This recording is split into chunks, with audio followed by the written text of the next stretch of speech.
mo. You are elected by the Filipino people. 32 million, mas marami pa sa presidente. So, ikaw yung ano dito. Ngayon, baka hindi nila na mga politiko, mga lawyer, hindi ninyo naintindihan yung trabaho ng Vice President. Sa totoo lang, from a military standpoint, the Commander-in-Chief is the President.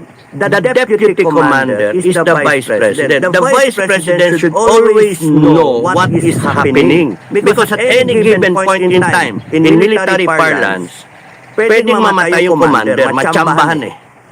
Pagka hindi alam ng deputy commander, yun nangyayari, matatalo tayo sa gera, matatalo tayo sa campaign, matatalo tayo sa strategy kasi ang yung vice president. Hindi alam. Left alone. Hindi siya private dun sa hindi siya kasama dun sa loop. Ang kasama, executive secretary. Pwede ba yun? Hindi pwede. Hindi pwede. Dapat kasama ang vice-presidente. Alam niya yung programa, yung nangyayari. Kaya nga may mali dito sa sistema natin. And we have to correct it. Constitutionally, we have to correct it. We should explain further in the Constitution, when we amend the Constitution, na kailangan lagay natin, the Commander-in-Chief is the President, the Deputy Commander is the Vice President, who should always be informed also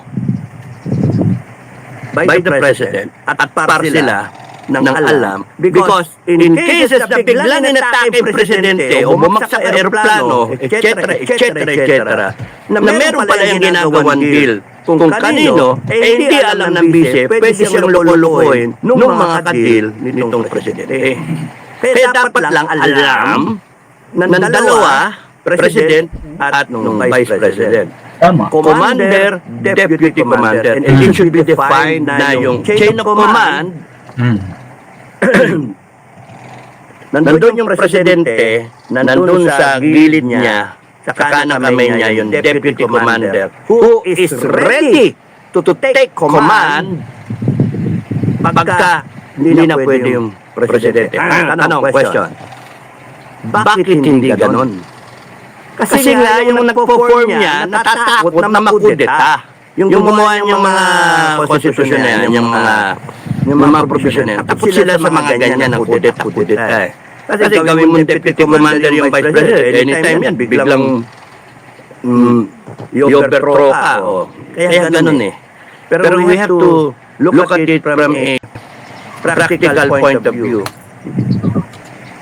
You always keep the Deputy Commander informed. Ganon. Para, kung kunyaring, meron tayong, saying na, the commander should always be informed. Oo. But the deputy commander should also be informed para hindi siya nabubulaga sa unit, sa mga staff o sa ibang opisyal. Pag tinanong kasi siya, wala si commander. Ewan ko. Nasaan? Hindi ko alam. Kaya, ang ano dito, if you want to verify the information, yes, form of verification would be from the Vice President herself because it is her duty. Hindi yung makikisaw-saw ka, Madam BP, sa balita o yung sasabihin nila, kita nyo, atat natat. Hindi, putang nyo, huwag kayo makinig sa kanya, huwag kayo makinig sa kanila. Hindi atat natat eh. Yung pinag-usapan dito, survival ng bansa natin. Smooth transition of power. If and only if pagka incapacitated yung presidente, patay yung presidente, nag-resign yung presidente. Nakalagay sa Constitution yun. So, sa akin, yun yung immediate eh, na punta nasa si Marcos o sa ko, sa pa, presidential sister. Magsama kayong dalawa, kunyari, ni Senator Amy, punta kayo, nasa si Bongbong. Tingnan natin kung ano magiging reaksyon. Sama kay media para protektado kayo. Naka-live feed. Yung ganun ba? Para malaman natin. Kasi pagka hindi nila maipakita, something is terribly wrong. Pagka pumunta ka sa St. Luke's at kung ang sabi naka-confined, paano kung wala na ron? Nasaan na? O de, For example, alain kicking. Sa Malacca, di punta ka sa Malacanang. O nasaan na? Nasa New York. Ay, nako. Basta, bakit ang ginagawang acting president si Executive Secretary? For how long will that happen? For how long?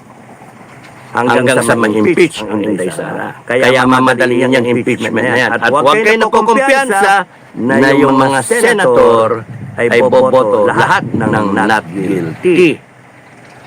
Baka yan, meron ng pre-formed na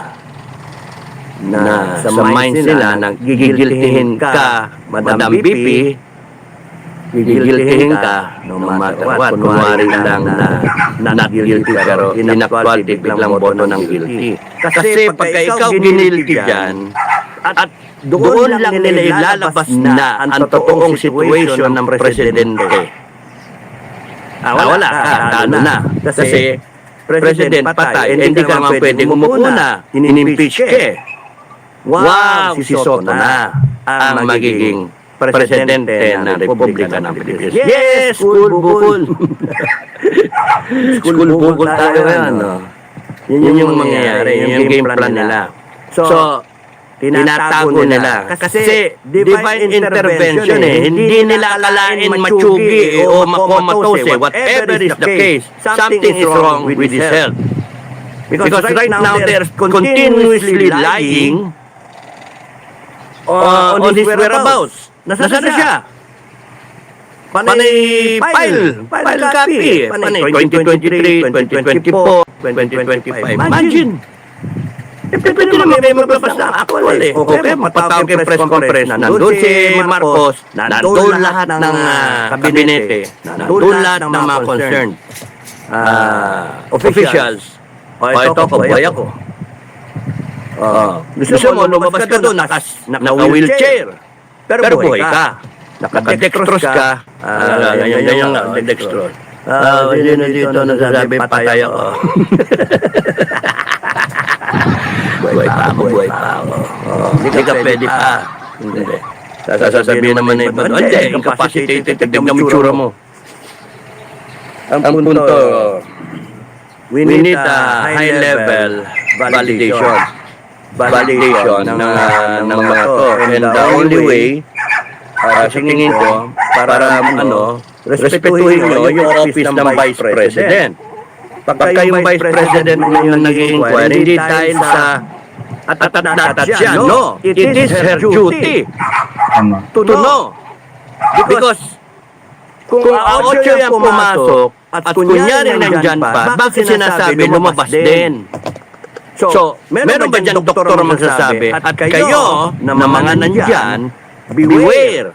Kasi pagka nalaman namin na kayo nagsisinungaling, AFP, Commander-in-Chief niya yan, pagka nalaman ng taong bayan na nagsisinungaling kayo at hindi niyo sinasabing katotohanan, you have chosen a side and you are now complicit do sa crime na betrayal of public trust. You are violating the Constitution. So, hindi tama. Kaya nga ang pinaka, dyan, ma-verify. So, sabi ko una, CBP, high-level verification, you're the Vice President. Pagka hindi ka pinapasok, hindi ka sinipot, that tells you something. Kasama mo kunyari si Amy, kapatid na. BBP, tsaka kapatid, that tells you something. Anong sasabihin natin, Claire? Huwag kang aangas-angas, Claire. Huwag kang aangas-angas. Spokesperson ka lang. Hindi ka halal ng bayan. Tapos nun si, hindi ubra yung pananakot ninyo na fake news. Tarantado kayo. This is news, really. And critical news ito. Ano pa talaga ang kondisyon ng presidente? Tapos kayo, sabi na okay siya, pero yung pinakikita nyo, panay file, video.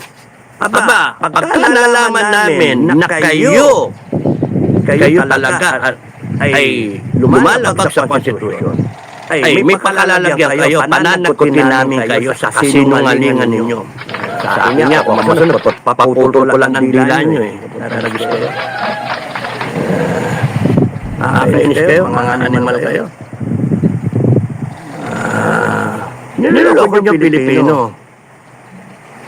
It is the right of the Filipino to know what is the truth about the President himself. Kung siya ay nanganganib, nag-aagaw buhay, at least alam natin. Ngayon, kung patay na siya, at least alam natin na kailangan bumuko na yung Vice President. Ganun kasimple naman natin, batas natin eh. Yung konstitusyon natin. Bakit may disinformation na nangyayari? Ang babanatan nyo yung fake news, sasabihin nyo fake news, na nagpapakalat na patay na, o kaya naghihingalo. Tangina nyo, kayo. Ang tama dito ay ipaalam nyo sa publiko yung totoo. Hindi yung magpapokus kayo, paano yung mga kaduda-duda. Mali kayo doon. The more na naniniwala kami, nawala na yan.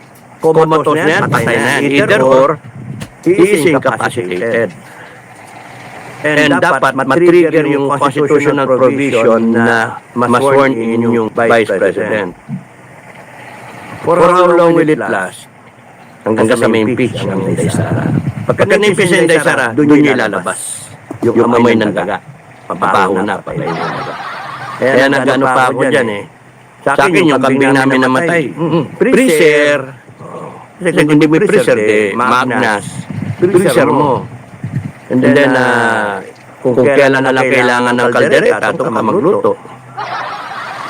So, yung isang kambing namin, nakumatos ng pucha. Kasi nga, yung yung nagsabi,